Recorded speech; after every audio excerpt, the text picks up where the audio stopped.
Equivalent ratios. What are equivalent ratios? First, what do we understand by equivalent? Equivalent means equal, so ratios that are equal are equivalent ratios. Now, what are equal ratios? Here is an example. 4:8 is equivalent to 2:4. It is also equivalent to 1:2. All these ratios are equivalent. But how do we know that they are equivalent? Let's find out. We will start with the ratio 4:8. Let's represent this ratio with 4 apples and 8 oranges. That is, the ratio of the number of apples to the number of oranges is 4:8. Now, how do we show that this ratio 4:8 is equivalent or equal to the ratio 2:4? Let's put the 4 apples into 2 groups of 2 apples each, and the 8 oranges into 4 groups of 2 oranges. This means we still have 4 apples and 8 oranges, but they are arranged in groups of 2 each. So now if we take each group of 2 as 1 unit, we have 2 units of apples and 4 units of oranges. What is the new ratio? It is 2:4. Since we are still comparing 4 apples and 8 oranges, the ratio 4:8 must be equivalent or equal to the ratio 2:4. Now let's look at the ratio 1:2.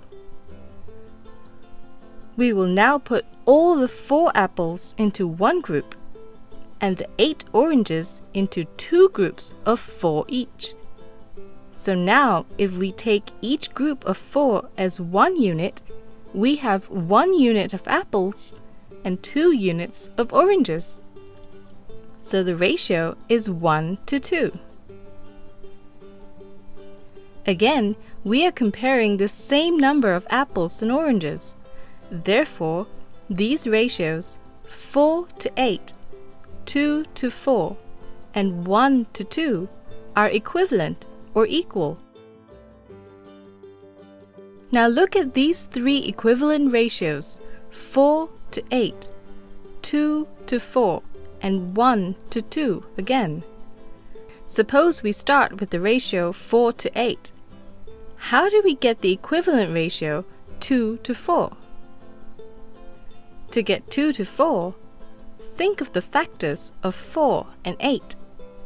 Factors of 4 are 1, 2, and 4. Factors of 8 are 1, 2, 4, and 8. Can you see that the common factors of 4 and 8 are 1, 2, and 4? Besides 1, we can divide by any of the common factors. Let's try the common factor 2. When we divide 4 and 8 by the common factor 2, we get the equivalent ratio 2:4. How can we get the ratio 1:2? Again, think of the factors of 2 and 4. Factors of 2 are 1 and 2. Factors of 4 are 1, 2, and 4. The common factors of 2 and 4 are 1 and 2. So we can divide 2 and 4 by the common factor 2, and we get the equivalent ratio 1:2. Thus, to get equivalent ratios, we can divide the terms in the ratio by their common factors. If we start with the ratio 1:2, do you know how we can get the equivalent ratio 2:4? We can multiply the terms by the number 2 to get the ratio 2:4. And how can we get the ratio 4:8? Again, we can multiply the terms by the number 2 to get the equivalent ratio 4:8. So to get the equivalent ratios, we can multiply the terms in a ratio by any number. Let's look at these two ratios to make sure that you understand equivalent ratios. Is 6 to 9 equivalent to 2 to 3?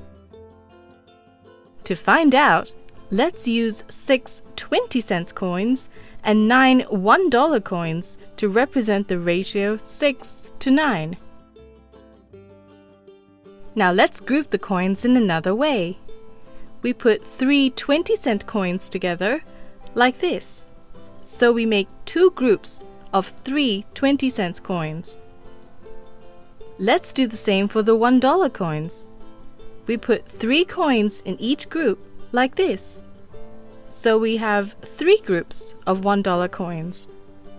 Now there are 2 groups of 20-cent coins to 3 groups of $1 coins. That is the ratio 2 to 3.